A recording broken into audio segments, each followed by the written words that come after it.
नमस्ते फ्रेंड्स, आज हम बनाएंगे चीला जो कि हेल्दी भी होगा और टेस्टी भी होगा। तो यहाँ पर मैंने 2 आलू ले लिए हैं और थोड़ी घिया। तो आप अपनी ज़रूरत के हिसाब से आलू और घिया की मात्रा डिसाइड कर सकते हैं। यहाँ पर थोड़ा मैंने गर्म पानी ले लिया है और इसे गैस पर हम एक तरफ गर्म पानी को करने रख देते हैं और जो घिया है उसे हम कद्दूकस से कस लेंगे। तो यहाँ पर जो घिया कस है बड़े दांते वाला यूज कर रही हूँ। इससे होता ये है कि घिया है ना काली नहीं पड़ती और जल्दी भी वो कद्दूकस हो जाती है। तो यहाँ पर सारी घिया कस लिया मैंने और इस घिया को अब मैं जो गर्म पानी रखा था मैंने उसमें डालूँगी। ऐसा करने से क्या है वो कुक भी हो जाएगी और साथ ही साथ अच्छे से वो उसका रंग भी चेंज नहीं होगा ज़्यादा। तो अब मैं इसे उस पानी में डाल देती हूँ और फिर इसे मैं स्लो गैस पर ही गर्म होने रख दूँगी। और इसके तुरंत बाद ही मैं आलूओं को भी कस लूँगी। तो जब भी आप व्रत में ये चीला बना रहे हो ना तो आलूओं को और घिया को पहले ही छील कर और धो के रख लीजिएगा। तो उससे क्या है कि टाइम की बचत होगी और जब भी हम इसके चीले बनाते हैं ना तो देखिए आलू है वो भी लाल पड़ जाता है और घिया है वो काली पड़ जाती है। तो इसलिए हमें इस काम को फटाफट करना पड़ता है। और अगर हम इसे छोटे घिया कस में कसेंगे तो उसमें स्टार्च ज़्यादा निकल जाता है। तो इसलिए बड़े वाले दांते का जो घिया कस है उससे ये कार्य करें। अब आलूओं को आप 2-3 बार अच्छे से धो लीजिएगा। यहाँ पर मैंने बिना धोए इन्हें यूज कराए। तो बिना धोए मतलब मैंने साबुत ही पहले धो लिया था लेकिन उसके बाद नहीं धोया। तो आप इसे 1-2 बार धो सकते हैं। अब मैंने इसे उसी गर्म पानी में डालकर मिक्स करा है, थोड़ा सा पानी और ऐड करा है। और यहाँ ना धोने से एक ये होता है कि इसमें ना झाग बहुत आते हैं जो कि स्टार्च होता है। तो ये आपकी पूरी तरह से आपकी मर्ज़ी पे डिपेंड करता है कि आप इसे धोकर डालना चाहते हैं या बिना धोए। क्योंकि हमने जो पहले धोए थे ना वो तो अच्छे से धो लिए थे। अब उसे हम ठंडा होने देंगे और जो हमने कुट्टू का आटा लिया था उसमें उस घिया और आलू के मिश्रण को मिला देंगे।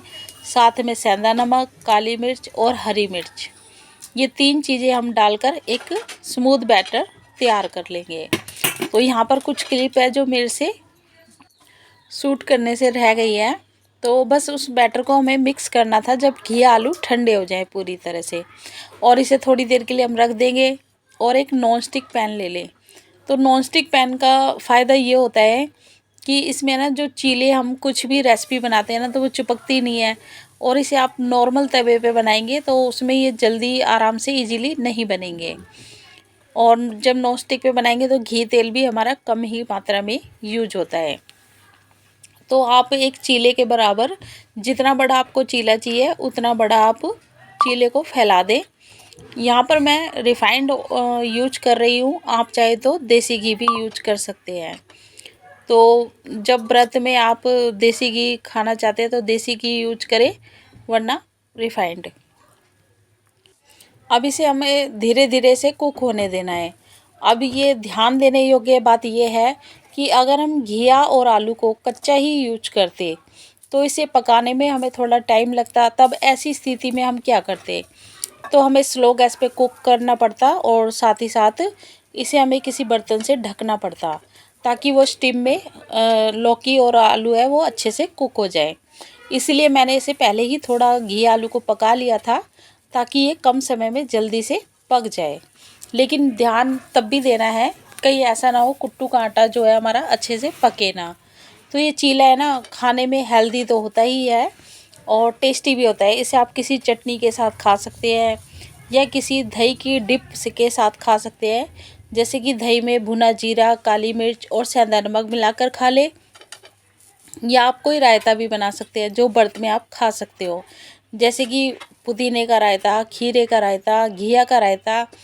तो ये कुछ रायते हैं जो व्रत में खाए जाते हैं। तो इसे यहाँ पर मैंने कड़ी पत्ते की चटनी के साथ सर्व करा है और ये चटनी भी बहुत टेस्टी बनी थी।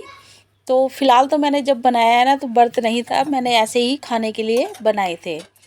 तो आप चाहे तो एक बार में 3 या 4 चीले भी सेक सकते हैं। ये डिपेंड करता है जो चीले का साइज़ है और साथ ही साथ उस तवे का साइज़ भी जिसमें कितनी मात्रा में, कितनी क्वांटिटी में वो चीले आ सकते हैं। तो यहाँ पर मैंने एक सही नाप के 3-3 चीले करके बनाए थे और ये खाने में बहुत ही टेस्टी बने थे। अगर आपको भी मेरी ये वीडियो पसंद आई हो तो मेरी वीडियो को लाइक कीजिएगा, शेयर कीजिएगा एंड मेरे चैनल को सब्सक्राइब कीजिएगा और बेल आइकन को प्रेस करना ना भूलिएगा। साथ ही साथ मुझे कमेंट करके बताइएगा और चीले बनाकर बताइएगा कि आपको खाने में ये कैसे लगे। एक बात और, जब हमारे पास ना नॉन स्टिक पैन नहीं था तो जब भी मैं ये चीले बनाने की ट्राई करती थी ना तो मुझसे बनते ही नहीं थे और बिगड़ जाते थे। लेकिन जब से मैंने ये पैन लिया है तो मुझे बहुत ही बेनिफिट हो गया है।